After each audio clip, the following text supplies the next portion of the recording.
আবু যর গিফারি রাদিয়াল্লাহু তাআলা আনহু থেকে বর্ণিত, তিনি বলেন, আমি আল্লাহর নবীকে জিজ্ঞেস করলাম, আল্লাহর নবী, পৃথিবীতে কোন মসজিদ সর্বপ্রথম তৈরি হয়েছে?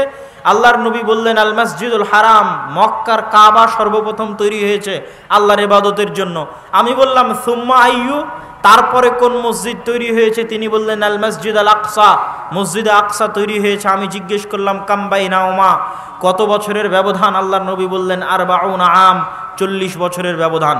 তাহলে 40 বছরের ব্যবধানে নির্মিত হওয়া পৃথিবীর প্রথম দুইটা পুরাতন মসজিদ আবাদ করছে কে? ইব্রাহিমের 2 সন্তান, ইব্রাহিমের প্রথম স্ত্রীর গর্ভে দ্বিতীয় সন্তান।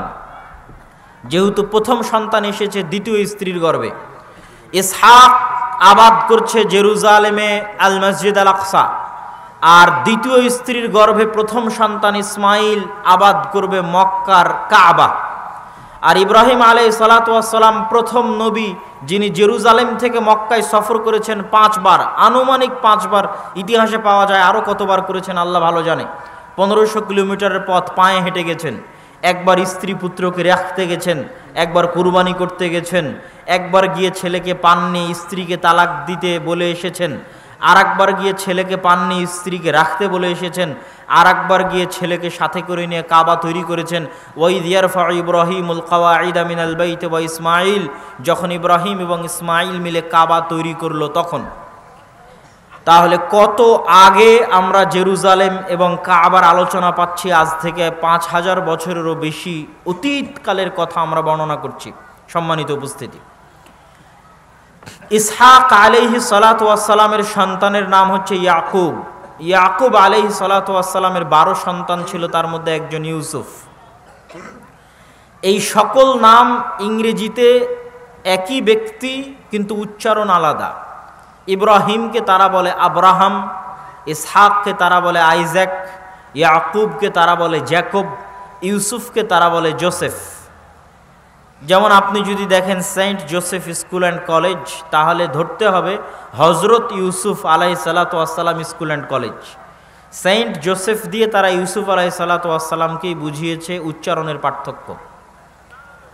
তথা পৃথিবীর এই 3টা ধর্মই, ইহুদি ধর্ম, খ্রিস্টান ধর্ম এবং ইসলাম, আব্রাহামিক রিলিজিয়ন, 3টা ধর্মের মানুষই ইব্রাহিমের অনুসারী হওয়ার দাবিদার, মিল্লাতে ইব্রাহিমের অনুসারী হওয়ার দাবিদার। এবং 3টা ধর্মই সেমেটিক রিলিজিয়ন। সেমেটিক মানে সাম। নূহ আলাইহিস সালাতু ওয়াস সালামের যে 3 সন্তান নৌকায় উঠে ঈমান আনয়নের মাধ্যমে বেঁচে গেছিলেন, তারা হচ্ছেন সাম, হাম, ইয়াফেস। আর একজন সন্তান নাফরমানি করে বন্যায় ডুবে গেছিল। তো এই 3 সন্তানের মাধ্যমেই আল্লাহ পৃথিবী আবাদ রেখেছেন, নূহের 3 সন্তানের মাধ্যমে। সামের পরবর্তী বংশধরদেরকে বলা হয় সেমেটিক তথা এশিয়ান। ভারত, পাকিস্তান, বাংলাদেশ, আরব, আফগানিস্তান, এই এশিয়ার অঞ্চলের মানুষ হচ্ছে সামের সন্তান। এই কালার যাদের, মেটে এবং শ্যামলা কালার যাদের, সাদা হলেও মেটে এবং শ্যামলার প্রভাব থাকে, এই কালার যাদের, তারা সামের সন্তান। আফ্রিকান যারা কালো, তারা হচ্ছে হামের সন্তান। আর ইউরোপ এবং আমেরিকার যারা ধবধবে সাদা, হলদে, তারা হচ্ছে ইয়াফেসের সন্তান। পৃথিবীতে আল্লাহ যত নবী পাঠিয়েছেন সব সামের বংশে পাঠিয়েছেন, তথা ইব্রাহিমও সামের বংশে, আর ইব্রাহিমের পরবর্তী আর যত নবী তারা তো সব ইব্রাহিমের বংশে। সুতরাং সবই সেমেটিক রিলিজিয়ন। এটা কি জন্য বললাম? এই তথ্যটা আপনাকে এই জন্য দিলাম, আজকের যারা ইসরায়েলে বসবাস করছে তারা যদি বলে যে আমরা ওই বানু ইসরাইল যাদের কথা আল্লাহ কোরআনে বলেছে, থাকতে পারে 2-1 জন তাদের মধ্যে, আল্লাহু আলাম, কিন্তু তারা যে এই দাবিতে মিথ্যুক, তার সবচেয়ে বড় প্রমাণ হচ্ছে গায়ের রং। কেননা ইব্রাহিম হচ্ছে সামের সন্তান, সেমেটিক, আরবের মানুষ, ইরাকের মানুষ, এশিয়ার মানুষ। তার পরবর্তীতে আর যত নবী এসেছে সব হচ্ছে এশিয়ার। মুহাম্মদ সাল্লাল্লাহু আলাইহি ওয়াসাল্লামও এই কালারের, এই রঙের, এই বর্ণের। ঈসা আলাইহিস সালাতু ওয়াস সালামও এই কালারের, এই রঙের, এই বর্ণের। ইসহাক, ইয়াকুব, ইউসুফ এই কালারের, এই রঙের, এই বর্ণের। এখন ইউরোপ এবং আমেরিকা থেকে সম্পূর্ণ ধবধবে সাদা হলদে চেহারা নিয়ে এসে কেউ যদি বলে যে আমি ইসহাকের বংশধর, আমি ইব্রাহিমের বংশধর, এটা মিথ্যা। কেননা গায়ের কালার এবং গায়ের রঙে মিলতে হবে। তোমরা যেই নবীর অনুসরণের দাবি করছো, মুসা, ঈসা, তারা সব সেমেটিক, সবাই হচ্ছে ইব্রাহিমের সন্তান, সামের সন্তান। আমার নবীর চেহারা আর ইব্রাহিম আর ইসহাকের চেহারা একই রকম। আমার নবীর চেহারা আর মুসা এবং ঈসার চেহারা একই রকম, মানে গায়ের রঙে। তারা কেউ না আফ্রিকান কালো, না ইউরোপ এবং আমেরিকার ধবধবে সাদা, তারা হচ্ছে এশিয়ান। তো এখন যারা ইসরায়েলে বসবাস করতেছে তারা বেশিরভাগ ইউরোপ এবং আমেরিকা থেকে ওই চেহারা, ওই কালার নিয়ে এসে তারা দাবি করতেছে যে আমরা হচ্ছি ইব্রাহিম বা ইসহাকের বংশধর। এই জন্য কালার প্রমাণ করে যে তারা তাদের দাবিতে মিথ্যুক। আরও অনেক ঐতিহাসিক কারণ আছে এই দাবিতে মিথ্যুক হওয়ার, যেটা আজকে আমরা আলোচনা করছি না। কিন্তু আমরা যে আলোচনাটা করতে চাচ্ছি সেটা হচ্ছে এই তিনটা ধর্মই ইব্রাহিম আলাইহিস সালাতু ওয়াস সালামের অনুসারী হওয়ার দাবিদার। এবং এই তিনটা রিলিজিয়নের মধ্যে বানু ইসরাইল, যাদের কথা আল্লাহ সুবহানাহু ওয়া তাআলা পবিত্র কোরআনের সূরা বাকারায় ব্যাপকভাবে আলোচনা করেছে, যে বানু ইসরাইলের বিস্তারিত তাফসির আমি আমার দেশব্যাপী মসজিদ ভিত্তিক দাওয়াতি সফরে মোটামুটি সূরা বাকারা থেকে কমপ্লিট করেছি, যেটা আল ইতিসাম টিভিতে আপনারা দেখতে পারেন, বানু ইসরাইলের তাফসির। তো এই বানু ইসরাইল, তাদের সম্পর্কে সংক্ষিপ্ত বলে আমরা আজকের বিশ্বে যা ঘটতেছে সেখানে চলে আসব। ইসহাকের সন্তান হচ্ছে ইয়াকুব, আর ইসহাক হচ্ছে ইব্রাহিমের সন্তান। ইয়াকুবের সন্তান হচ্ছে ইউসুফ। ইয়াকুব আলাইহিস সালাতু ওয়াস সালামের দুই স্ত্রী ছিলেন। প্রথম স্ত্রীর সন্তানে ছিল 10 জন, প্রথম স্ত্রীর গর্ভে 10 জন সন্তান, আর দ্বিতীয় স্ত্রীর গর্ভে 2 জন সন্তান, ইউসুফ আর বেনিয়ামিন। আজকের ইসরায়েলের প্রধানমন্ত্রী তার নাম রেখেছে বেনিয়ামিন, নবীর নামের দিকে নিসবত করেই। কেননা আমি বলেছি তাদের তোরাহ, তাদের তাওরাহ, তাদের ইনজিল এবং আমাদের কোরআন বর্ণনাগত পার্থক্য থাকতে পারে বিকৃতির কারণে, কিন্তু মূল জিনিসগুলো এক। কোরআনে যেমন আদম এবং হাওয়ার ঘটনা বলা আছে, তোরা এবং ইনজিলে আদম এবং ইভ, তারা হাওয়ার নাম দিয়েছে ইংরেজিতে ইভ, আদম এবং ইভের ঘটনা বলা আছে। ঠিক যেমন আমরা ইব্রাহিমের ঘটনা, নূহ আলাইহিস সালামের মহাপ্লাবনের ঘটনা পড়ছি কোরআনে, একইভাবে নূহ আলাইহিস সালামের মহাপ্লাবনের ঘটনা তাওরা এবং ইনজিলে আছে। যেহেতু সবগুলোই আসমানি কিতাব এবং আসমানি দিন, এই জন্য কিছু হলেও মিল থাকবে, এটাই স্বাভাবিক। এটা আল্লাহ কোরআনেও বলেছে, মুসাদ্দিকাল লিমা বাইনা ইয়াদাইয়া, আমি যে কোরআন তোমাকে পাঠাচ্ছি, কোরআন তাওরাত এবং ইনজিলের সত্যায়নকারী, মিথ্যায়নকারী নয়। আমি যে ইনজিল পাঠিয়েছি, ইনজিল তাওরাতের সত্যায়নকারী। আমার পক্ষ থেকে পাঠানো প্রতিটা কিতাব আর এক কিতাবের সত্যায়নকারী, মিথ্যায়নকারী নয়। সত্যায়নটা এটাই যে আমি তাওরাতে যা বলেছি ইনজিলেও তাই বলেছি, ইনজিলে যা বলেছি কোরআনেও তাই বলেছি। তাওরাত এবং ইনজিল বিকৃত হয়ে গেছে, কিন্তু কোরআন বিকৃত হয়নি। সুতরাং তথ্যের পার্থক্য থাকতে পারে, কিন্তু ঘটনা একই। তো আমরা যেখানে ছিলাম, ইয়াকুব আলাইহিস সালাতু ওয়াস সালামের সন্তান হচ্ছে ইউসুফ। ইউসুফ আলাইহিস সালাতু ওয়াস সালামের লম্বা ঘটনা আপনারা জানেন, যে তিনি কুয়ার মধ্যে পড়ে সেখান থেকে উদ্ধার হয়ে মিশর। আজকে যদি গুগল ম্যাপ অন করেন তাহলে দেখবেন যে ফিলিস্তিন এবং মিশর কানেক্টেড। ফিলিস্তিন থেকে মিশরে যেতে বিশাল মরুভূমি পড়ে, ওই মরুভূমির নাম হচ্ছে সিনাই মরুভূমি। ইউসুফ আলাইহিস সালাতু ওয়াস সালাম মিশরে যখন মন্ত্রী হলেন, আমাদের টার্গেট হচ্ছে জেরুজালেম, মসজিদে আকসা এবং আজকের ঘটনার সাথে কানেক্ট করা, এই জন্য লম্বা ইতিহাস আমরা বলছি না। ইউসুফ আলাইহিস সালাতু ওয়াস সালাম যখন মন্ত্রী হলেন, তখন তিনি তার বাবাকে পুরো পরিবার সহ ফিলিস্তিন থেকে ডেকে পাঠালেন, আজকের জেরুজালেম থেকে ডেকে পাঠালেন। তখন ইয়াকুব আলাইহিস সালাম 70 জনের পরিবার নিয়ে মিশর গেলেন। এই বানু ইসরাইল প্রথম মিশরে আসলো। ক্ষমতা হারিয়ে বানু ইসরাইলের উপর ফেরাউন অত্যাচার শুরু করলো। 400 বছরের মাথায় আসলেন মুসা আলাইহিস সালাম, বানু ইসরাইলেই 400 বছর পরে, ইউসুফের 400 বছর পরে আসলেন মুসা আলাইহিস সালাতু ওয়াস সালাম বানু ইসরাইলের মধ্যে। মুসা আলাইহিস সালাতু ওয়াস সালাম যখন মিশর ছেড়ে পালিয়ে যাচ্ছেন আর ফেরাউন পানিতে ডুবে যাচ্ছে, তখন মুসা আলাইহিস সালাতু ওয়াস সালাম পালিয়ে যাচ্ছেন না, ফিরে যাচ্ছেন। কোথায় ফিরে যাচ্ছেন? যেখান থেকে 400 বছর আগে তার আদি পিতা ইয়াকুব এসেছিলেন, ইউসুফ এসেছিলেন। কোথায় থেকে এসেছিলেন? জেরুজালেম থেকে, ফিলিস্তিন থেকে, মসজিদ আকসা থেকে, ওখানে যাচ্ছেন। এই জন্য ফেরাউন ডুবে যাওয়ার পরও মুসা আলাইহিস সালাম আর রিটার্ন ব্যাক মিশরে করেননি, কেননা মিশর তার ফাদার ল্যান্ড, আদি পিতার জমি নয়। তার আদি পিতার মাটি এবং জমি বাপদাদার ভিটা হচ্ছে জেরুজালেম, কিন্তু যাওয়ার পথে যেতে পারলেন না কেন? তখন জেরুজালেমে বিশাল আমালেকা, বিশাল শক্তিশালী দেহের অধিকারী আমালেকা গোত্র সেখানে বসবাস করত। উনি তখন থাকতে লাগলেন কোথায়? সিনাই মরুভূমিতে। আজকের যে সিনাই মরুভূমি, এই মরুভূমিতে মুসা আলাইহিস সালাম ছিলেন বানু ইসরাইলদের নিয়ে। এই জন্যই কোনো খাবার ছিল না, এই জন্যই কোনো পানি ছিল না। যেহেতু কোনো পানি ছিল না, লোহিত সাগরের লবণাক্ত পানি খাওয়া যাবে না, যেখানে সুপেয় পানি পাওয়া যাবে সেখানে আছে আমালেকা গোত্র ফিলিস্তিনে, জেরুজালেমে। আমরা আছি মরুভূমিতে। এই জন্যই তারা মুসা আলাইহিস সালামের কাছে চেয়েছিল যে আপনি আল্লাহকে বলেন পানি দিতে। তখন মুসা আলাইহিস সালাম লাঠি দিয়ে পাথরে আঘাত করেছিলেন, 12টা ঝর্ণাধারা তৈরি হয়েছিল। ইয়াকুবের 12 সন্তানের বংশধরের জন্য আল্লাহ 12টা ঝর্ণাধারা তৈরি করেছিলেন। খাবার ছিল না, খাবার চেয়েছিল আল্লাহ আসমান থেকে মান্না এবং সালোয়া দিয়ে পাঠিয়েছিলেন। কেন? এটা ছিল মরুভূমি। ওই মরুভূমিতেই তুর পাহাড় আছে, যেই তুর পাহাড়ে মুসা আলাইহিস সালাম তাওরাত আল্লাহর পক্ষ থেকে রিসিভ করেছিলেন।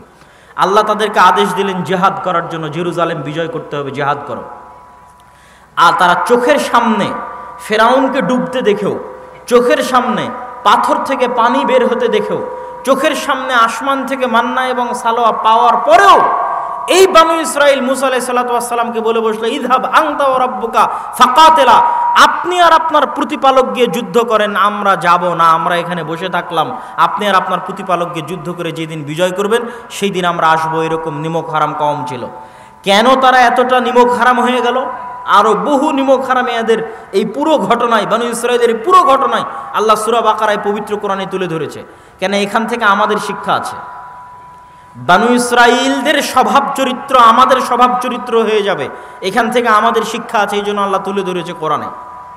সেটা আপনি কোথায় দেখবেন? আজকে আমাদের অবস্থা দেখলে বুঝবেন যে আমাদের অবস্থা তাদের মতোই। কিভাবে এরকম হয়েছে, কিভাবে এরকম হয়েছে, এটার উত্তর অনেক চিন্তা ভাবনা করার পরে আমার মাথায় এসেছে যে 400 বছর বানু ইসরাইল ফেরাউনের গোলাম ছিল। এই 400 বছরে বানু ইসরাইলের স্বভাব চরিত্র, তারা নবীর সন্তান হলেও তাদের স্বভাব চরিত্র নষ্ট হয়ে গেছে, ধ্বংস হয়ে গেছে। গোলামি মানুষের আত্মমর্যাদা নষ্ট করে দেয়, গোলামি মানুষের আত্মসম্মান নষ্ট করে দেয়, দাসত্ব মানুষের স্বাভাবিক চিন্তা শক্তি নষ্ট করে দেয়। ফলত ফেরাউনের গোলামি করতে করতে করতে করতে তারা এত নিচু, এত ছোট পর্যায়ে চলে গেছে, এত তাদের ব্রেন মস্তিষ্ক নিম্ন হয়ে গেছে যে তারা চোখের সামনে এত নেয়ামত দেখার পরও নবীকে বলছে আপনি আর আপনার আল্লাহ গিয়ে যুদ্ধ করেন। আরও বহু তাদের নিমক হারামি আছে, কিছুক্ষণ পরে বলবো। আর আমাদের কোথায় সমস্যা তৈরি হয়েছে? সারা বিশ্বের সব মুসলিম দেশ 150 থেকে 200 বছর ইউরোপিয়ানদের ঔপনিবেশ ছিল। আপনারা যারা আজকে এখানে বসে আছেন, 1935-37 সালে শেরে বাংলা একে ফজলুল হকের যেই সরকার তৈরি হয়েছিল, উভয় বাংলার একমাত্র প্রধানমন্ত্রী, পশ্চিম বাংলা এবং পূর্ব বাংলার একমাত্র প্রধানমন্ত্রী শেরে বাংলা একে ফজলুল হকের যে সরকার তৈরি হয়েছিল, ওই সরকার জমিদারি প্রথা বিলুপ্ত না করলে আপনারা এই জমির দলিলও আপনাদের থাকতো না। কেন? এগুলো একটা জমির মালিক আপনারা ছিলেন না, সব ছিল জমিদারেরা মালিক। কি পরিমাণ গোলামি থাকলে, তথা 100 বছরও হয়নি আপনাদের এই জমিরগুলোর মালিক হওয়া, এই জমির কাগজপাতির মালিক হওয়া, যে জমিগুলো আপনারা আজকে ভোগ করতেছেন এই বাংলাদেশে, এই জমির মালিক হওয়া আপনাদের 100 বছরও হয়নি। তাহলে এই অঞ্চলের মানুষ 150-200 বছর ব্রিটিশদের গোলামি করেছে। এই রকমই সারা পৃথিবীর প্রায় মুসলিম দেশ ইউরোপিয়ানদের গোলামি করেছে। যখন ফ্রান্সের আইফেল টাওয়ারের সামনে বসে বিড়ি খাচ্ছে, মদ খাচ্ছে, জুয়া খেলতেছে সব মুসলমান, এই সমস্ত মুসলমানগুলো কোথায় থেকে এসেছে খোঁজ নিয়ে জানলাম, সব এসেছে লিবিয়া থেকে, সব এসেছে মরক্কো থেকে। কেন? এই সমস্ত আফ্রিকান দেশগুলো ফ্রান্স শাসন করত। আফ্রিকান মুসলিম কান্ট্রিগুলো ছিল ফ্রান্স, ইতালি, স্পেনের উপনিবেশ।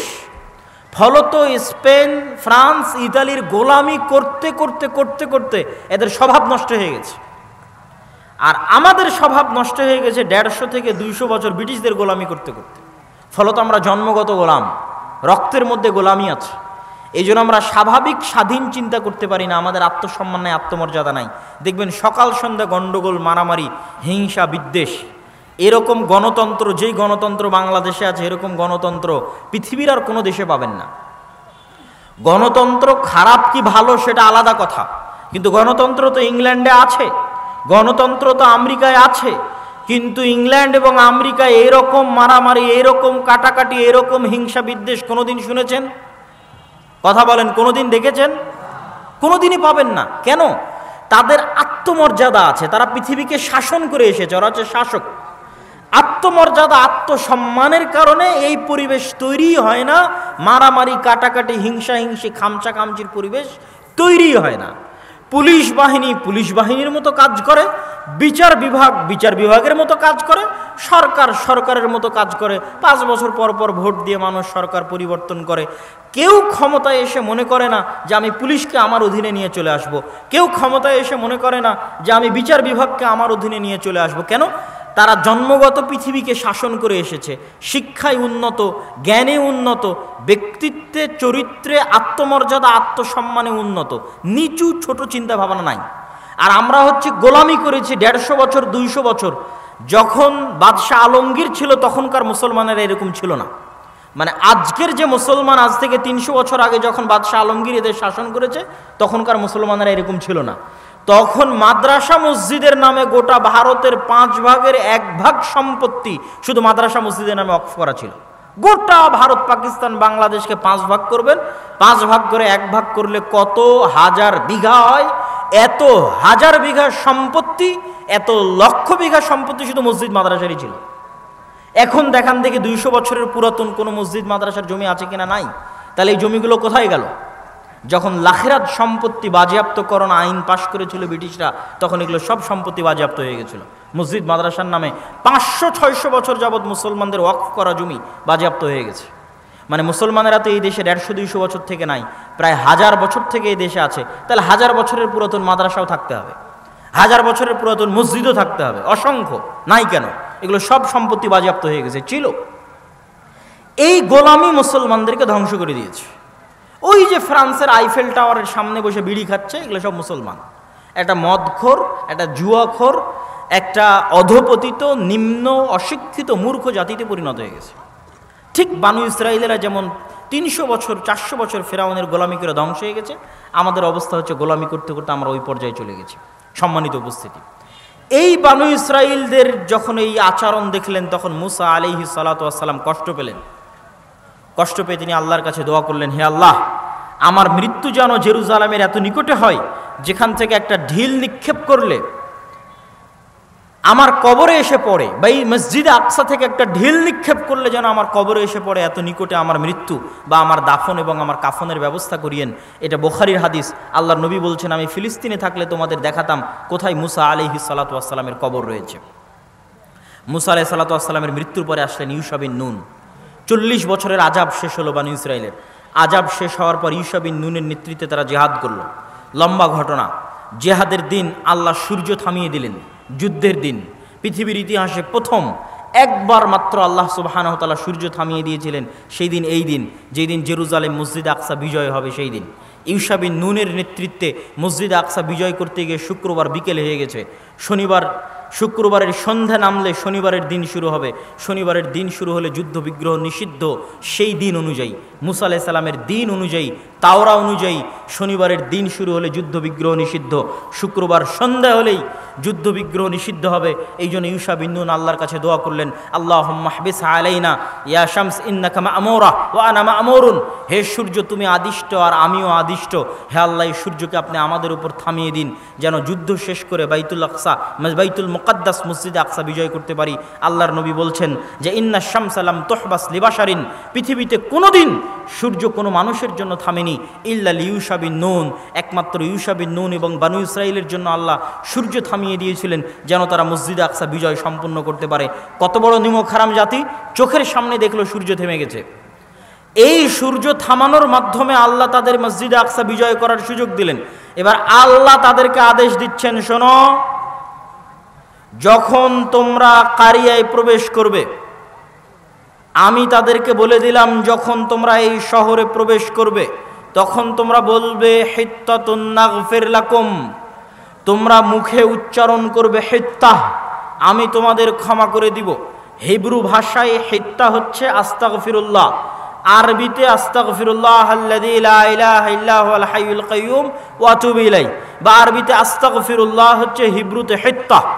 তোমাদের যে এত বড় অপরাধ, এত বড় গুনাহের পরও আমি মসজিদ আকসা বিজয় করার সুযোগ দিচ্ছি, তোমরা যখন জেরুজালেমে প্রবেশ করবে মুখে বলবে আস্তাগফিরুল্লাহ, আর মাথা থাকবে নিচু, সিজদারত অবস্থায় এই শহরে প্রবেশ করবে।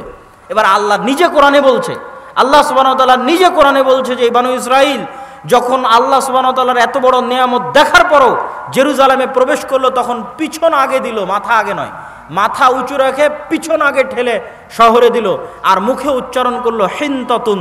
হিনতাতুন মানে হচ্ছে গমের দানা। বলেন নাউজুবিল্লাহ। কত বড় নিমক হারাম কম চোখের সামনে দেখলো যে আল্লাহ সূর্য থামিয়ে দিয়েছে, তবু আল্লাহর এই উপস্থিত আদেশ লঙ্ঘন করে দিল। সম্মানিত উপস্থিতি, এই জন্যই রাসূলুল্লাহ সাল্লাল্লাহু আলাইহি ওয়াসাল্লাম যেদিন মক্কা বিজয় করেছিলেন, পড়ে দেখবেন রাসূল সাল্লাল্লাহু আলাইহি ওয়াসাল্লাম যেদিন মক্কা বিজয় করেছেন, ওই দিন তিনি মক্কার উঁচু সাইড থেকে মক্কায় ঢুকেছিলেন, নিচু সাইড থেকে মক্কায় উঠেননি। তিনি আগে থেকেই প্রস্তুতি নিয়েছিলেন, মক্কায় নামবেন, কাবায় নামবেন, তো যে উঁচু সেই দিক থেকে নামবেন। তো মক্কা শহরের উঁচু দিক থেকে নামছিলেন, এমনিতেই উট হেলেছিল, রাসূলুল্লাহ সাল্লাল্লাহু আলাইহি ওয়াসাল্লাম তার মস্তক আরও হেলিয়ে দিলেন। সাহাবীরা বলছে উটের যে হাওদাজ আছে সেই হাওদাজের সাথে তার কপাল লেগে গেল, আর তিনি মুখে আল্লাহ সুবহানাহু ওয়া তাআলার তাসবিহ, আল্লাহ সুবহানাহু ওয়া তাআলার প্রশংসা পাঠ করতে থাকলেন আর মক্কায় প্রবেশ করতে থাকলেন। এটা হচ্ছে বানু ইসরাইলের বিপরীত আচরণ। মুহাম্মদ সাল্লাল্লাহু আলাইহি ওয়াসাল্লাম আল্লাহর শুকরিয়া আদায় করছেন এবং আল্লাহকে সিজদা করে, মক্কা আল্লাহ বিজয় করার সুযোগ দিয়েছে, আল্লাহকে সিজদা করে চলন্ত অবস্থায় তিনি সিজদারত অবস্থায়, তাসবিহরত অবস্থায় মক্কায় প্রবেশ করেছেন। সম্মানিত উপস্থিতি, এই নিমক হারামিগুলো হচ্ছে আমাদের মধ্যে প্রবেশ করেছে। আল্লাহ তাদের এই নিমক হারামির জন্য বড় বড় শাস্তি দিয়েছে। দুইবার আল্লাহ সুবহানাহু ওয়া তাআলা তাদেরকে শাস্তি দিয়ে ধ্বংস করে দিয়েছে। আর যখন ইয়াহইয়া আর জাকারিয়াকে হত্যা করেছে এই কওম, তখন আল্লাহ তাদের চিরদিনের জন্য অভিশপ্ত করে দিয়েছে। গায়রিল মাগদুবি আলাইহিম, চিরদিনের জন্য অভিশপ্ত করে দিয়েছে। ইউশা বিন নুনের পরে এই জেরুজালেমে শাসন কায়েম করলেন দাউদ আর সুলাইমান। অন্তত 200-300 বছর পরে হবে দাউদ আর সুলাইমান এখানে শাসন কায়েম করলেন। পৃথিবীর সবচেয়ে বড় রাজত্ব কায়েম হলো জেরুজালেমে। আর মসজিদে আকসা দ্বিতীয়বার নির্মাণ করলেন সুলাইমান আলাইহিস সালাতু ওয়াস সালাম। দাউদ এবং সুলাইমানের আরও পরে চলে আসেন ওয়াইদ ক্বালাত ইমরাতু ইমরান রাব্বি ইন্নী নাযারতু লাকা মা ফি বাতনি মুহাররারান ফাতাকাব্বাল মিন্নি। যখন ইমরানের স্ত্রী আল্লাহর কাছে দোয়া করলো, আল্লাহ আমার পেটে যে সন্তান আছে আপনার রাস্তায় ওয়াকফ করে দিলাম। ফালাম্মা ওয়াদাআতহা ক্বালাত রাব্বি ইন্নী ওয়াদাতুহা উনসা। যখন সন্তান প্রসব হলো বলছে মেয়ে সন্তান প্রসব করেছি, এখন কি হবে? সেই মেয়ে সন্তান হলো মারিয়াম, যাকে এই মসজিদে আকসা পরিষ্কার পরিচ্ছন্ন রক্ষণাবেক্ষণের দায়িত্ব দেওয়া হলো। তাহলে এই যে এতগুলো নবীকে আমরা এই মসজিদের সাথে সম্পৃক্ত করে দিলাম, কতগুলো নবীকে, ইব্রাহিম থেকে শুরু করে, ইসহাক ইয়াকুব থেকে শুরু করে, ইউসুফ থেকে শুরু করে, মুসা থেকে শুরু করে, দাউদ সুলাইমান থেকে শুরু করে মারিয়াম পর্যন্ত। মারিয়ামের ছেলে ঈসা এই শহরে জন্মগ্রহণ হয়েছে, ঈসা আলাইহিস সালাতু ওয়াস সালাম।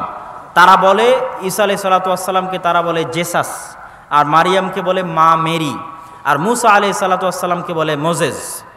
নাম একই, ব্যক্তি একই, উচ্চারণের পার্থক্য। এটার সাথে আরও একজনকে যুক্ত করে দিতে হবে মসজিদে আকসার সাথে, তিনি হচ্ছে লূত আলাইহিস সালাতু ওয়াস সালাম। আল্লাহ সুবহানাহু ওয়া তাআলা কোরআন মাজিদে বলছেন ওয়ানাজ্জাইনাহু ওয়া লূতান ইলাল আরদিল্লাতী বারাকনা ফিহা লিল আলামিন। আমি লূতকে এবং ইব্রাহিমকে ওই মাটিতে আশ্রয় দিয়েছি যেই মাটিতে আমি বরকত রেখেছি সারা পৃথিবীর মানুষের জন্য। বলেন আল্লাহু আকবার। সারা পৃথিবীর মানুষের জন্য বরকত রেখেছি ওই মাটিতে যেই মাটিতে আমি ইব্রাহিম আর লূতকে আশ্রয় দিয়েছি। ইব্রাহিমকে ইরাক থেকে বাপ তাড়িয়ে দিল, আশ্রয় দিলাম জেরুজালেমে, আর লূতকে তার শহর উল্টিয়ে দিলাম, লূতের শহর উল্টিয়ে দেওয়ার পরে লূতকে আশ্রয় দিলাম এই মাটিতেই। সমসাময়িক লূত এবং ইব্রাহিম আলাইহিস সালাতু ওয়াস সালাম একই যুগের। তো জর্ডানের ডেড সির ওই সাগর উল্টিয়ে দেওয়ার পরে, ওই শহর উল্টিয়ে দেওয়ার পরে লূতকে আশ্রয় দিলাম জেরুজালেমে, আর বাপ তাড়িয়ে দেওয়ার পর ইব্রাহিমকে আশ্রয় দিলাম জেরুজালেমে। এতগুলো নবীর আমরা সম্পর্ক তৈরি করে দেখালাম এই জেরুজালেমের সাথে। আমাদের নবীর ছোট্ট দুইটা সম্পর্ক। সুবহানাল্লাযী আসরা বিআবদিহি লাইলাম মিনাল মাসজিদিল হারাম ইলাল মাসজিদিল আকসা আল্লাযী বারাকনা হাওলাহ। মহা পবিত্র সেই সত্তা যিনি তার বান্দা, যিনি তার দাস, তার গোলাম মুহাম্মদ সাল্লাল্লাহু আলাইহি ওয়াসাল্লামকে সফর করিয়েছেন। মুহাম্মদ সাল্লাল্লাহু আলাইহি ওয়াসাল্লামকে সফর করিয়েছেন মক্কার কাবা থেকে জেরুজালেমের মসজিদে আকসা পর্যন্ত। কোন মসজিদে আকসা? আল্লাযী বারাকনা হাওলা, যেই মসজিদে আকসার চারিদিক আমি আল্লাহ ঘিরে রেখেছি বরকত দিয়ে। আল্লাহু আকবার। কোরআনের আয়াত আল্লাহ সুবহানাহু ওয়া তাআলা বলছেন মসজিদ আকসার চারিদিকে ঘিরে রাখা আছে বরকত দিয়ে। সেই মসজিদ আকসায় আমি সফর করিয়েছি আমার বান্দা মুহাম্মদ সাল্লাল্লাহু আলাইহি ওয়াসাল্লামকে, যেখানে তিনি সকল নবীর ইমামতি করেছেন, বোরাক বেঁধে রেখেছেন, সেখান থেকে আসমানে সফর করেছেন, আবার আসমান থেকে মসজিদ আকসা হয়ে ফিরে তিনি কাবায় চলে এসেছেন, মক্কায় চলে এসেছেন। সম্মানিত উপস্থিতি, আল্লাহর নবীর পরে জেরুজালেম বিজয় করেছেন ওমর রাদিয়াল্লাহু তাআলা আনহু। আল্লাহর নবীর জীবদ্দশায় আরেকটি ছোট্ট ঘটনা হচ্ছে, ক্বাদ নারা তাকাল্লুবা ওয়াজহিকা, আমি দেখছি বারবার আপনার চেহারা আসমানের দিকে। কেন? আমাদের দিনের প্রথম কেবলা ছিল মসজিদে আকসা, প্রথম কেবলা। প্রথম যখন সালাত ফরজ হয়, তখন সালাত ফরজ হওয়ার পরে যেই দিকে মুখ করে সালাত আদায় করতে হতো সেটা হচ্ছে মসজিদে আকসা। তো মদিনায় হিজরত করার আগ পর্যন্ত আল্লাহর নবীর কোনো কষ্ট হতো না। কেন কষ্ট হতো না? আল্লাহর নবী কাবা ঘরের এমন জায়গায় দাঁড়াতেন, মসজিদে আকসা মুখী হয়ে সালাত আদায় করার জন্য কাবার এমন জায়গায় দাঁড়াতেন যে কাবাও সামনে হতো, মসজিদে আকসার দিকেও মুখ হতো। এটা কঠিন কিছু না, আপনি তো কাবার চারিদিকে মুখ করে সালাত আদায় করতে পারবেন। তো আমি কাবার এমন দিকে মুখ করে সালাত আদায় করতাম, যেই দিকে মুখ করে সালাত আদায় করলে সামনে কাবা, আবার কি পড়বে? মসজিদ আকসা জেরুজালেম পড়বে। তো এই জন্য মক্কায় আল্লাহর নবীর কোনো কষ্ট হতো না। আমি সামনে কাবাও রেখেছি, আবার কেবলাও করেছি মসজিদ আকসার দিকে। কিন্তু মক্কা থেকে যখন মদিনায় গেলেন, দুটো তো আর একসাথে হয় না।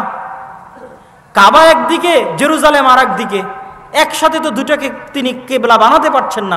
তখন থেকে তার কষ্ট শুরু হলো। তখন থেকে তিনি আসমানের দিকে তাকাতেন, কেবলা যেন কাবা করে দেওয়া হয়, এই মর্মে। তাহলে আমাদের মসজিদ আকসার সাথে আমাদের দ্বিতীয় আর একটা সম্পর্ক হচ্ছে, মসজিদ আকসা আমাদের প্রথম কেবলা। সম্মানিত উপস্থিতি, আল্লাহর নবীর পরে ওমর রাদিয়াল্লাহু তাআলা আনহুর হাতে মসজিদ আকসা বিজয় হয়েছে। মসজিদ আকসা বিজয় হওয়ার সংক্ষিপ্ত ঘটনা বলে আমরা আমাদের এই পর্বের আলোচনা শেষ করে দিব। আল্লাহর নবীর পরে ওমর রাদিয়াল্লাহু তাআলা আনহুর হাতে মসজিদ আকসা বিজয়ের যেটা সংক্ষিপ্ত ঘটনা, সেই সংক্ষিপ্ত ঘটনা হচ্ছে, মসজিদ আকসা বিজয়ের পূর্বে সবচেয়ে বড় যে যুদ্ধ, সেই যুদ্ধের পূর্বে ওমর রাদিয়াল্লাহু তাআলা আনহু খালিদ বিন ওয়ালিদকে প্রধান সেনাপতির পদ থেকে অপসারণ করেছিলেন, আর আবু উবাইদা ইবনুল জাররাহকে প্রধান সেনাপতির দায়িত্ব দিয়েছিলেন।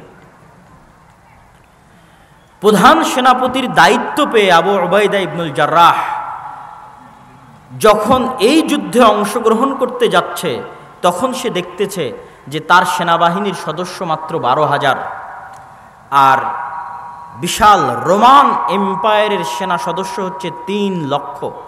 12,000 সৈন্য দিয়ে 3 লক্ষ সেনাবাহিনীর মুখোমুখি হওয়া সম্ভব নয়। ফলত তিনি চিঠি লিখে পাঠালেন ওমর রাদিয়াল্লাহু তাআলা আনহুর কাছে যে অতিরিক্ত সেনাবাহিনী দরকার, না হলে যদি আমরা পরাজিত হই মানুষ দিন থেকে মুখ ফিরিয়ে নেবে। ওমর রাদিয়াল্লাহু তাআলা আনহু চিঠির উল্টা পিঠে লিখে পাঠালেন যে লা তুহাওয়িলান্নাকুম কাসরাতান নাসারা আও কাসরাতার রোম, তোমাদেরকে যেন রোমানদের সংখ্যাধিক্য ভীত সন্ত্রস্ত না করে, তোমাদেরকে যেন মুসলমানদের অল্প সংখ্যায় চিন্তাগ্রস্ত না করে। জেনে রাখো আল্লাহ যার সাথে আছে তারাই শক্তিশালী। ওমর রাদিয়াল্লাহু তাআলা আনহুর এই চিঠি পেয়ে আবু উবাইদা ইবনুল জাররাহ চিন্তার মধ্যে পড়ে গেলেন। খালিদ ইবনুল ওয়ালিদ আবু উবাইদা ইবনুল জাররাহকে বললেন, হে প্রধান সেনাপতি আবু উবাইদা ইবনুল জাররাহ, আজকের দিনের জন্য আপনি যুদ্ধের দায়িত্ব আমাকে ছেড়ে দেন।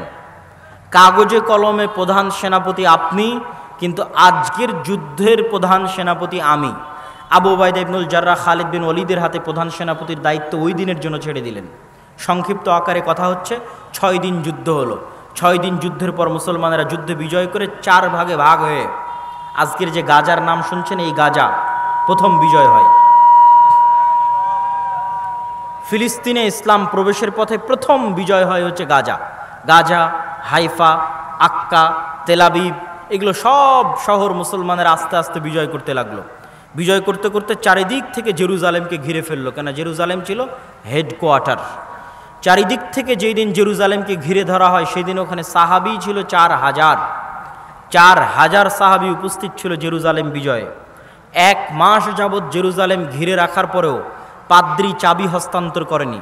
শর্ত দিল আমিরুল মুমিনিন মদিনা থেকে আসলে চাবি হস্তান্তর করা হবে।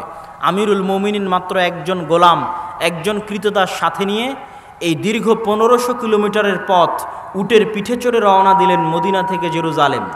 আর এই দীর্ঘ 1500 কিলোমিটারের পথে কখনো তিনি উটের পিঠে, কখনো তার চাকর উটের পিঠে, এইভাবে আস্তে আস্তে যখন জেরুজালেমের গেটে প্রবেশ করবেন তখন ওমর রাদিয়াল্লাহু তাআলা উটের রশি ধরে টানছেন আর তার চাকরকে বসানো আছে উটের পিঠে। ঘটনা সত্য, সানাদ সহি। আবু উবাইদা ইবনুল জাররাহ হন্তদন্ত হয়ে ছুটে গেছেন ওমর রাদিয়াল্লাহু তাআলার কাছে, গিয়ে বলছেন, করেছেন কি আমিরুল মুমিনিন, ইন্নার রোমান ইয়ানজুরু ইলাইনা নাজরাতা কিল্লাহ। আপনি আমিরুল মুমিনিন হয়ে উটের রশি ধরে টানছেন আর গোলাম চাকরকে বসিয়ে রেখেছেন উটের পিঠে, গায়ে জীর্ণ শীর্ণ জামা, ছেঁড়া ফাটা টুটা ফাটা জামা। আপনাকে দেখে আজকে বিশাল রোমান এম্পায়ারের হাজার হাজার পাদ্রী অপেক্ষায় আছে। গোটা রোমান এম্পায়ারের হাত থেকে কোন মসজিদে আকসা, কোন জেরুজালেম ছুটে যাচ্ছে, যেই মসজিদে আকসা ইব্রাহিম, ইসহাক, ইয়াকুব, তারপরে পরবর্তীতে দাউদ, সুলাইমান, তার পরবর্তীতে ঈসা, তারপরে হচ্ছে ইয়াহইয়া, জাকারিয়া, ইহুদিদের দিনের কথা বলেন, খ্রিস্টানদের দিনের কথা বলেন, তাদের সকল স্মৃতি, সকল ঐতিহ্য, সকল কিছু হচ্ছে এই জেরুজালেম কেন্দ্রিক। সেটা সব তাদের হাত থেকে চলে যাচ্ছে। আজকের বিশ্বের যারা শাসক তাদেরকে বলেন তোমাদের গোটা পৃথিবী দিয়ে দেবো, জেরুজালেম ছেড়ে দাও, দিবে না। কেননা জেরুজালেমে ঈসা আলাইহিস সালাতু ওয়াস সালামের জন্ম হয়েছে, কেমনে দিবে? বলেন তোমাদের সারা পৃথিবী দিয়ে দিচ্ছি, জেরুজালেম দিয়ে দাও, দিবে না। কেননা দাউদ আর সুলাইমান জেরুজালেমে শাসন প্রতিষ্ঠা করেছিলেন, কেমনে দিবে? ইউসা বিন নুন জেরুজালেম বিজয় করেছিলেন, তারা তো ওইটারই দাবিদার। দাবিতে সত্য মিথ্যে সেটা পরের কথা, কিন্তু ওইটারই দাবিদার, এই জন্য দিবে কেমনে? এই জন্য পৃথিবীর সবচেয়ে বড় যুদ্ধগুলোর একটা যুদ্ধ এই জেরুজালেমেই সংগঠিত হবে। কিয়ামতের পূর্ব মুহূর্তের সকল মালহামাগুলো শামে সংগঠিত হবে, মক্কা আর মদিনায় হবে না। এই জন্য যে মক্কা মদিনা চিরদিনের জন্য ফিতনা মুক্ত, দাজ্জালের প্রবেশ মক্কা মদিনায় নিষিদ্ধ। যেহেতু মক্কা মদিনা চিরদিনের জন্য ফিতনা মুক্ত, এই জন্য মক্কা মদিনায় কোনো যুদ্ধ হবে না কিয়ামতের পূর্ব মুহূর্তে। মক্কা মদিনায় দাজ্জালও প্রবেশ করবে না। কিয়ামতের পূর্ব মুহূর্তের সব যুদ্ধ হবে এখানে। কিয়ামতের পূর্ব মুহূর্তের সব যুদ্ধ হবে শামে, ফিলিস্তিনে, ইসরায়েলে, জেরুজালেমে, মসজিদে আকসা এবং তার আশেপাশে। কিয়ামতের পূর্ব মুহূর্তের সকল বড় যুদ্ধগুলো সংগঠিত হবে। আর এত বড় ক্রাইটেরিয়া, এত বড় কারণ পৃথিবীতে আর নাই যেখানে এত বিশাল যুদ্ধ হতে পারে। কেননা এত এই জিনিসের যত লোক দাবিদার, আর পৃথিবীতে এরকম কিছু নাই যেটার এত লোক দাবিদার। পৃথিবীর 90% মানুষ এটার দাবিদার, তথা 90% মানুষ এটার জন্য যুদ্ধে জড়িয়ে যেতে পারে। আমেরিকা, ইউরোপ থেকে শুরু করে, ইসরায়েল থেকে শুরু করে গোটা মুসলিম বিশ্ব, গোটা ইউরোপ এই যুদ্ধে জড়িয়ে যেতে পারে। গোটা রাশিয়া, গোটা ইউক্রেন সব এই যুদ্ধে জড়িয়ে যেতে পারে। কেননা এটার দাবিদার হচ্ছে পৃথিবীর 90% মানুষ, তথা পৃথিবীর তিনটা আব্রাহামিক রিলিজিয়ান, সেমিটিক রিলিজিয়ানের মানুষ এটার দাবিদার। সম্মানিত উপস্থিতি, ওমর রাদিয়াল্লাহু তাআলা আনহুকে আবু উবাইদা ইবনুল জাররাহ বলছে, করেছেন কি? আজকে এত বড় বিজয়, কত বড় বিজয় সেটার বর্ণনা দিলাম যে এত বড় বিজয়। এই বিজয়ের দিনে আপনি নিজে রশি ধরে টানছেন আর গায়ে জীর্ণ শীর্ণ কাপড় পরে আছেন, রোমানরা কি মনে করবে? ওমর রাদিয়াল্লাহু তাআলা আনহু বললেন, শোনো, কুন্না কওমান আদিল্লাহ, আমরা ছিলাম জাহেল, মূর্খ, অজ্ঞ জাতি, পৃথিবীতে আমাদের কেউ চিনত না। মক্কায় কোনোদিন রাজত্ব কায়েম হয়নি, তথা মক্কা কেন্দ্রিক কোনো শাসন ব্যবস্থা অতীতে কোনোদিন তৈরি হয়নি। মক্কা কেন্দ্রিক কোনো রাজত্ব অতীতে ছিল না। আপনি ইতিহাসের পাতা খুলে দেখেন, ছিল পারস্য এম্পায়ার আর রোমান এম্পায়ার, ইরান কেন্দ্রিক আর রোম কেন্দ্রিক। মক্কা কেন্দ্রিক কোনো শাসন ব্যবস্থা অতীতে তৈরি হয়নি, রাজত্ব। তা আমরা ছিলাম মক্কার রাখাল, মরুভূমির রাখাল, জাহেলি যুগে কেউ আমাদের চিনত না। আর সেই জায়গা থেকে আজ 20, 25, 30 বছরের ব্যবধানে রোমানদের সবচেয়ে বড় হেডকোয়ার্টার আমি বিজয় করছি মদিনা থেকে এসে। আ'আজ্জানাল্লাহু বিল ইসলাম, এই বিজয় আল্লাহ সুবহানাহু ওয়া তাআলা আমাদেরকে দিয়েছে ইসলাম মানার কারণে। বলেন আল্লাহু আকবার। এই জায়গার মধ্যে আমাদের আজকের বক্তব্যের সকল সারমর্ম আছে। ওই বানু ইসরায়েলদের হাত থেকে আল্লাহ জেরুজালেম 2-2বার ছিনিয়ে নিয়েছে। তাদের উপর অভিশাপ দিয়েছে কেন? ওরা সকাল সন্ধ্যা আল্লাহর কথা অমান্য করত, সকাল সন্ধ্যা আল্লাহর পাঠানো নবীদের জবাই করত, এটা ছিল তাদের স্বভাব। আর আজকেও আল্লাহ মসজিদে আকসা আমাদের থেকে ছিনিয়ে নিয়েছে, এটা আল্লাহর আযাব। আমাদের আমলের কারণে, আমাদের গুনাহের কারণে আল্লাহ সুবহানাহু ওয়া তাআলা আমাদেরকে এই তৌফিক দেয় না যে কত হাজি এখানে বসে আছে, ওই হাজির তৌফিক হয়নি যে সে আল্লাহর 3টা পবিত্র মসজিদের 3য় মসজিদে সফর করবে, হয়নি তৌফিক। এই তৌফিক আল্লাহ দেয়নি, এটা আল্লাহর আযাব। আমাদের মতো গুনাহগারকে আল্লাহ আযাবে রেখেছে যে আমরা আল্লাহর পবিত্রতম মসজিদ মক্কা এবং মদিনা দেখতে যেতে পারলেও আল্লাহর আর এক পবিত্র মসজিদ, মসজিদে আকসা দেখতে যেতে পারি না। 80 বছর থেকে দেখতে যেতে পারি না। একদিন 2 দিন নয়, এই 80 বছর থেকে আল্লাহ সুবহানাহু ওয়া তাআলা আমাদের আযাবের মধ্যে রেখেছে। যেমন বানু ইসরাইলকে আল্লাহ সুবহানাহু ওয়া তাআলা আযাবের মধ্যে রেখেছিল, শাস্তির মধ্যে রেখেছিল। সম্মানিত উপস্থিতি, এটা আযাবের একটা আলামত যে আপনারা মসজিদ আকসায় যেতে পারেন না, মসজিদ আকসায় সালাত আদায় করতে পারেন না, মসজিদ আকসায় প্রবেশ করতে পারেন না। পৃথিবীর কোনো মুসলিম দেশের কোনো মুসলমান মসজিদ আকসায় যেতেও পারে না, সালাতও আদায় করতে পারে না। একমাত্র তারাই পারবে যারা ইসরায়েলের সাথে সম্পর্ক ভালো করেছে তথা কূটনৈতিক সম্পর্ক স্থাপন করেছে, একমাত্র তাদেরকেই যাওয়ার অনুমতি দেওয়া হবে, একমাত্র তারাই যেতে পারবে, আর অন্য কেউ নয়। এই যে আযাবের মধ্যে আল্লাহ সুবহানাহু ওয়া তাআলা আমাদেরকে রেখেছে, এই আযাব থেকে উদ্ধার বানু ইসরাইলের ঘটনা থেকে শিখবেন। আজকের যারা দাবি করছে তারা হচ্ছে ফেরাউনের ভূমিকায় চলে গেছে, আর আমাদেরকে আল্লাহ সুবহানাহু ওয়া তাআলা বানিয়ে দিয়েছে বানু ইসরাইলের ভূমিকায়। ফেরাউন যেমন বানু ইসরাইলের শিশুদের হত্যা করত, আজ আমাদের শিশুদেরকে আজকের ফেরাউনেরা হত্যা করতেছে। 10,000-এর 4,000 হচ্ছে শিশু। যে 10,000 গাজায় মারা গেছে তার 4,000 হচ্ছে শিশু। মানে ইচ্ছা করে করে শিশুদের জবাই করা হয়, হত্যা করা হতো ফেরাউনের যুগে। আজকের যুগে বানু ইসমাইলের বংশধর হচ্ছে আমাদের নবী মুহাম্মদ সাল্লাল্লাহু আলাইহি ওয়াসাল্লাম। বানু ইসমাইলের সন্তানদেরকে আজকে হত্যা করা হচ্ছে, শিশুদেরকে জবাই করা হচ্ছে। এটা আল্লাহ সুবহানাহু ওয়া তাআলার পক্ষ থেকে আমাদের জন্য পরীক্ষা। এই পরীক্ষা থেকে উত্তরণ তাকওয়া, পরহেজগারিতা ছাড়া আর কোনো রাস্তা নাই। দাউদ বিজয় করতে পেরেছিল জেরুজালেম, সুলাইমান জেরুজালেমে বিশাল শাসন কায়েম করতে পেরেছিল, ইউশা বিন নুন জেরুজালেম বিজয় করতে পেরেছিল, ওমর রাদিয়াল্লাহু তাআলা আনহু জেরুজালেম বিজয় করতে পেরেছিল তাকওয়া দিয়ে, পরহেজগারিতা দিয়ে। তাকওয়া এবং পরহেজগারিতা থাকলে আল্লাহর সাহায্য আসবে।